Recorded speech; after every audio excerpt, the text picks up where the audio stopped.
Assalamualaikum warahmatullahi wabarakatuh. Alhamdulillahi wassalatu wassalamu ala rasulillahi wa ala alihi wa ashabihi wa man tabi'a hudahu ila yaumil liqa'ihi wa ba'du. Allahumma anfa'na, Allahumma 'allimna ma yanfa'una wanfa'na bima 'allamtana wa zidna 'ilman wa hudan wa tuqan wa salahan ya rabbal alamin. Allahumma la sahla illa ma ja'altahu sahla wa anta taj'alul hazna idza syi'ta sahla faj'al lana ya rabbana kulla syai'in sahlan muyassara. Allahumma yassir wa la tu'assir ya rabbal alamin. Insya Allah di pertemuan kali ini kita akan melanjutkan materi kita dan kita masih berada di bab yang sama, yaitu babul kalam. Sebelum kita memulai materi yang baru, alangkah baiknya kita mengulang apa yang sudah kita bahas kemarin. Jadi kemarin kita sudah membahas tentang pengertian kalam. Kalam adalah al-lafzu al-murakkabu al-mufidu bil wada'. Dan kita juga sudah membahas arti dari setiap mustalah yang ada dalam pengertian kalam tersebut. Apa arti lafaz? Apa arti murakkab, apa arti mufid, apa arti bil wada', semua kita sudah membahasnya. Lafaz adalah huwa as-sautul mustamilu ala ba'd al-huruf al-hijaiyah. Lafaz adalah suara yang mengandung atau yang mencakup atau yang terdiri dari beberapa huruf hijaiyah di dalamnya. Contohnya zaidun. Zaidun suara yang keluar dari mulut ana kemudian tersusun dari huruf zai, ya dan dal. Maka zaidun adalah lafaz. Kemudian murakkab. Murakkab apa? Murakkab adalah ma tarakkaba min kalimatain fa aktsar, yang terdiri dari dua kata atau lebih. Contohnya Zaidun Jamilun. Zaidun Jamilun. Zaid adalah seorang yang ganteng. Ada dua kata di dalamnya, itu kata Zaid dan kata Jamil. Kemudian al-mufid. Yang dimaksud al-mufid ialah ma afada faidatan yahsunu sukutu 'alaiha, yang memiliki faidah, atau bahasa simpelnya adalah lawan bicara kita mengerti makna dan maksud dari apa yang kita sampaikan. Contohnya daraba Zaidun al-kalba. Zaid memukul anjing. Beda halnya ketika Anda mengatakan daraba Zaidun, Zaid memukul. Apa yang dipukul sama Zaid? Maka kalau Anda katakan kepada lawan bicara Anda daraba Zaid, Zaid memukul, otomatis lawan bicara Anda tidak akan mengerti apa yang Anda maksud. Kenapa? Karena dia tidaklah mufid. Karena mufid adalah lawan bicara kita mengerti apa yang kita sampaikan. Jadi kalau sekedar daraba Zaid saja, Zaid memukul, apa yang dipukul sama Zaid?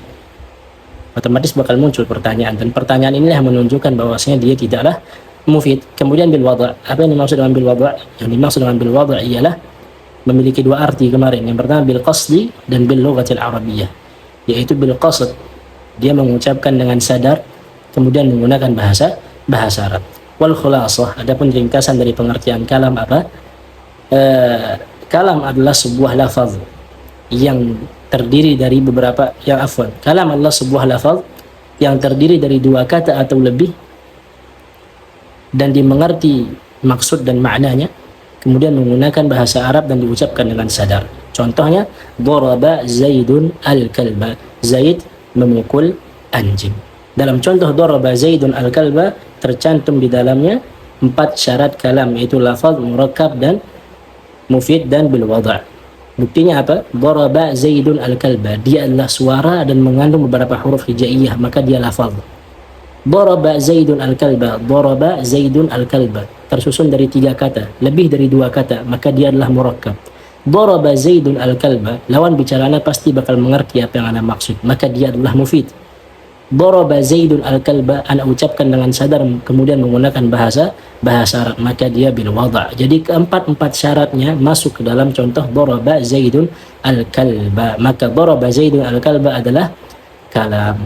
Kemudian kalian kiaskan saja kepada contoh-contoh yang lain. Nah, insyaallah di pertemuan kali ini kita akan lanjut ke pembahasan kita masih di bab yang sama, yaitu babul kalam. Tapi sekarang kita masuk ke susunan kalam. Jadi kalam ini tersusun dari apa saja? Nah, itu yang akan kita bahas.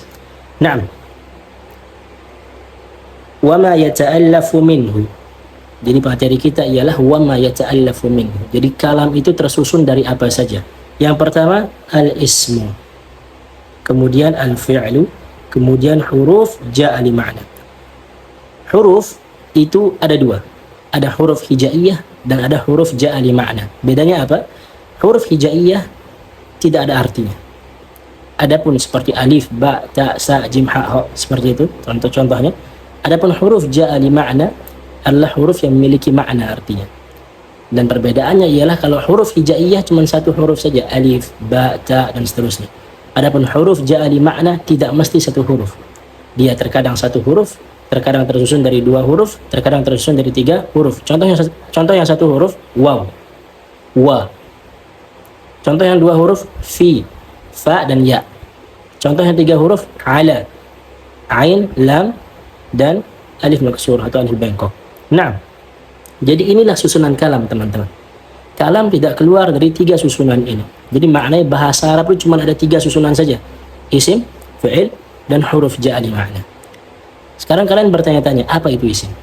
Apa itu fi'il? Apa itu huruf? Nah, oke. Yang dimaksud dengan al-ismu, ialah huwa kalimatun dallat ala ma'nan fi nafsiha wa lam taqtarin bi zaman. Yang dimaksud dengan isim ialah sebuah kata yang memiliki makna pada dirinya dan tidak ada kaitan dengan waktu. Jadi isim adalah sebuah kata yang memiliki makna pada dirinya. Perhatikan kata pada dirinya ya. Karena ini akan membedakan antara isim, fi'il, dan huruf. Jadi isim adalah sebuah kata yang memiliki makna pada dirinya dan tidak ada kaitannya dengan waktu. Contohnya, Muhammadun. Muhammadun adalah contoh dari isim. Kenapa? Karena Muhammad memiliki makna pada dirinya. Apa artinya? Muhammad. Jelas? Dan dia tidak ada kaitan dengan waktu. Tidak ada kaitannya dengan waktu. Buktinya mana? Tidak bisa kita katakan sedang Muhammad, telah Muhammad, akan Muhammad. Tidak bisa. Sedangkan kata sedang, telah, dan akan itu adalah sebuah kata yang menunjukkan waktu. Tapi kata ini tidak bisa masuk ke dalam kata Muhammad. Kenapa? Karena Muhammad bukanlah fi'il, tapi dia adalah isim. Karena isim tidak ada kaitan dengan waktu. Maka kita nggak bisa mengatakan sedang Muhammad, telah Muhammad, akan Muhammad. Tidak bisa. Maka dari sini bisa kita simpulkan, teman-teman, bahwasannya isim, suatu kata bisa kita katakan isim jikalau terpenuhi dua syaratnya. Syarat yang pertama ialah kalimatun dallat ala ma'nan fi nafsiha. Sebuah kata yang memiliki makna pada dirinya. Jadi kalau artinya terletak pada dirinya, maknanya terletak pada dirinya, maka dia masuk ke dalam syarat yang ini. Kemudian syarat yang kedua, walam taqtarin bizaman. Dan ini yang membedakan antara isim dengan fi'il. Walam taqtarin bizaman. Tidak ada kaitan dengan waktu. Syarat yang pertama, dia harus memiliki arti pada dirinya sendiri. Kemudian syarat yang kedua, tidak ada kaitan dengan waktu. Ketika terpenuhi dua syarat ini, maka kita bisa katakan bahwasannya itu adalah isim. Contohnya apa? Qalamun. Qalamun. Qalamun, Anda katakan qalamun adalah isim. Mengapa? Kita lihat, apakah terpenuhi kedua syaratnya di kata qalamun? Na'am. Qalamun adalah sebuah kata yang memiliki makna pada dirinya sendiri. Jadi dia adalah sebuah kata yang memiliki makna pada dirinya sendiri. Masuk, maka terpenuhilah syarat yang pertama, yaitu kalimatun dallat ala ma'nan fi nafsiha. Kemudian syarat yang kedua, apakah masuk ke dalam kata qalamun? Na'am. Kenapa? Karena kata qalamun tidak bisa kita kaitkan dengan waktu. Nggak bisa kita bilang sedang pulpen atau sedang, qalamun artinya pulpen ya. Sedang pulpen, akan pulpen, telah pulpen, tidak bisa. Maka kata qalamun terpenuhi dua syarat isim, maka dari sini kita bisa mengetahui bahwasanya qalamun adalah isim. Contoh yang lain, baitun. Anda katakan baitun isim. Kenapa? Karena terpenuhi dua syaratnya. Baitun memiliki makna pada dirinya sendiri. Apa artinya? Bait, yaitu rumah. Jelas? Adapun syarat yang keduanya apa? Walam taqtarin bizaman. Apakah ini masuk ke dalam contoh baitun ini? Na'am. Karena kata baitun tidak bisa kita kaitkan dengan waktu. Sedang rumah, akan rumah, telah rumah. Nggak nyambung jadinya. Jelas? Maka itulah yang dimaksud dengan isim. Kemudian kita pindah ke susunan yang kedua, yaitu al-fi'il. Apa yang dimaksud dengan fi'il? Ta'riful fi'il. Apa yang dimaksud dengan fi'il? Yang dimaksud dengan fi'il ialah huwa kalimatun dallat ala ma'nan fi nafsiha wa iqtaranat bi zaman. Dia adalah sebuah kata. Jadi fi'il adalah sebuah kata yang memiliki makna pada dirinya sendiri. Nah, inilah yang menyamakan antara isim dengan fi'il. Isim dan fi'il itu sama-sama memiliki makna pada dirinya sendiri. Tapi membedakannya apa? Yang membedakannya ialah syarat yang kedua. Waqtaranat bizaman. Fi'il ada kaitan dengan waktu. Fi'il ada kaitannya dengan waktu. Adapun isim tidak ada kaitannya dengan waktu. Jadi dalam bahasa kita bisa katakan isim itu adalah kata benda dan fi'il itu adalah kata kerja. Jelas? Jelas perbedaan antara isim dan fi'il ya. Jadi perbedaan antara isim dan fi'il, isim itu tidak ada kaitan dengan waktu. Tidak ada kaitan dengan waktu, itu isim. Adapun fi'il, dia ada kaitannya dengan waktu. Waktu yang akan, waktu yang sedang, waktu yang telah. Oke, contohnya.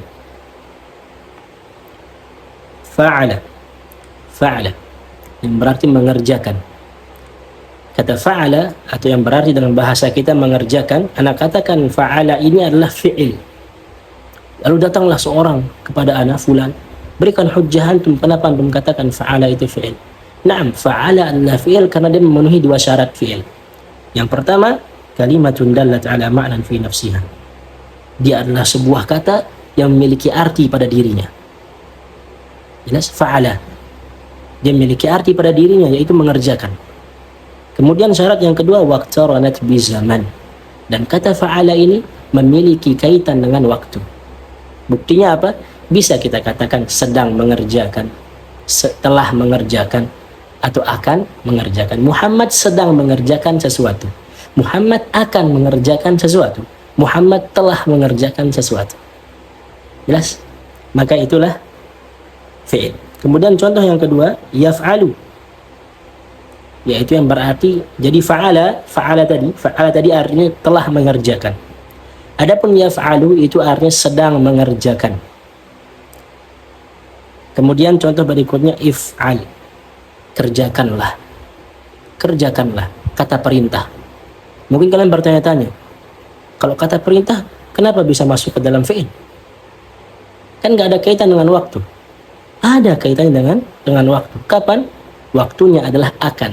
Misalkan anak contoh nih, anak perintahkan kepada Muhammad misalkan, atau kepada Zaid. Wahai Zaid, makanlah. Kapan kira-kira Zaid akan makan? Dia akan makan kapan? Di waktu yang akan datang, yaitu setelah perintah tersebut. Baru Zaid akan makan. Ini menunjukkan bahwasanya fi'il amr atau kata perintah itu memiliki kaitan dengan waktu. Jadi kesimpulan dari pembahasan fi'il ini, fi'il adalah sebuah kata yang memiliki makna pada dirinya dan ada kaitannya dengan waktu. Dan contohnya fa'ala, yaf'alu, if'al. Dari tiga contoh ini, Anda mengeluarkan sebuah kesimpulan bahwasanya fi'il terbagi tiga. Ada fi'il mudhari, ada fi'il madhi, ada fi'il madhi, fi'il mudhari, dan fi'il amr. Fi'il madhi. Fi'il madhi adalah fi'il yang berkaitan dengan waktu lampau. Contohnya fa'ala, yang berarti telah mengerjakan. Telah mengerjakan. Kemudian fi'il mudhari. Fi'il mudhari ini memiliki dua makna. Waktu yang sedang terjadi dan waktu yang akan terjadi. Contohnya yaf'alu, mengerjakan, sedang mengerjakan atau akan mengerjakan. Kemudian fi'il amr. Fi'il amr ini memiliki makna perintah. Dan dia memiliki kaitan dengan waktu juga. Waktunya kapan? Akan. Jadi setelah kata perintah itulah akan muncul pekerjaan dari perintah tersebut. Jelas? Nah, contohnya if'al, kerjakanlah. Kapan dia akan mengerjakan? Setelah perintah. Itulah fi'il. Kemudian tadi yang membedakan antara isim dan fi'il apa? Yang membedakannya adalah di syarat yang kedua. Kalau fi'il ada kaitan dengan waktu. Kalau isim tidak ada kaitan dengan waktu. Adapun huruf, apa yang dimaksud dengan huruf? Ta'riful huruf, pengertian huruf. Huruf adalah huwa kalimatun dallat ala ma'na fi ghairiha. Dia adalah sebuah kata yang memiliki arti pada selainnya. Kan tadi yang dua tadi, isim sama fi'il, itu memiliki makna pada diri mereka sendiri. Adapun huruf, maknanya bukan terletak pada dirinya, tapi pada selainnya. Jadi ketika huruf ini berdiri sendiri, misalkan Anda bilang fi, itu kan huruf, contoh dari huruf fi. Anda bilang fi, Ketika fi ini berdiri sendiri, tidak ada gaib, tidak ada gandengan fiil ataupun isim ataupun na'am, yang dua itu tidak ada dalamnya, maka kata fi ini tidak akan memiliki arti. Jadi mana apapun huruf yang berdiri sendiri, dia tidak akan memiliki arti. Kenapa? Karena dia harus bergandengan dengan kata yang lain, entah itu fiil ataupun isim. Ketika dia bergandengan dengan kata yang lain, maka muncullah artinya. Makanya huruf itu memiliki makna yang banyak. Jadi satu huruf tidak mesti maknanya pada makna itu saja. Dia akan melebar, maknanya akan luas. Jelas, itulah arti fi ghairiha.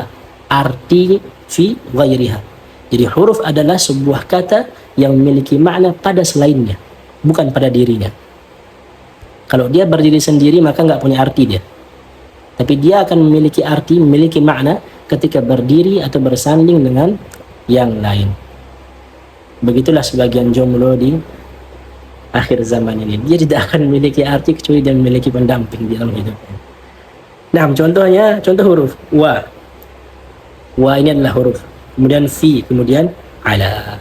Nah, inilah 3 susunan dari kalam. Yang pertama isim, yang kedua fi'il, dan yang ketiga huruf. Apa itu isim? Isim adalah kata yang memiliki arti pada dirinya dan tidak ada kaitan dengan waktu. Adapun fi'il, fi'il adalah kata yang memiliki arti pada dirinya, sama kayak isim. Tapi fi'il tidak ada kaitan dengan waktu. Adapun huruf adalah sebuah kata yang memiliki makna pada selainnya. Apa tadi arti pada selainnya? Artinya adalah maknanya artinya adalah huruf ketika dia berdiri sendiri, dia tidak akan memiliki makna.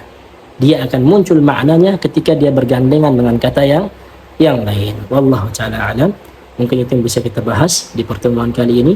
Insyaallah besok kita akan masuk ke tanda-tanda isim, tanda-tanda fi'il, dan tanda-tanda huruf. Kemudian selesailah babul kalam. Kita bahas sedikit-sedikit saja biar tidak membosankan. Kalau waktu durasinya lama, itu takutnya tidak ditonton sampai selesai nanti. Mungkin itu saja yang bisa kita sampaikan. Subhanakallahumma bihamdika asyhadu an la ilaha illa anta astaghfiruka wa atubu ilaik. Assalamualaikum warahmatullahi taala wabarakatuh.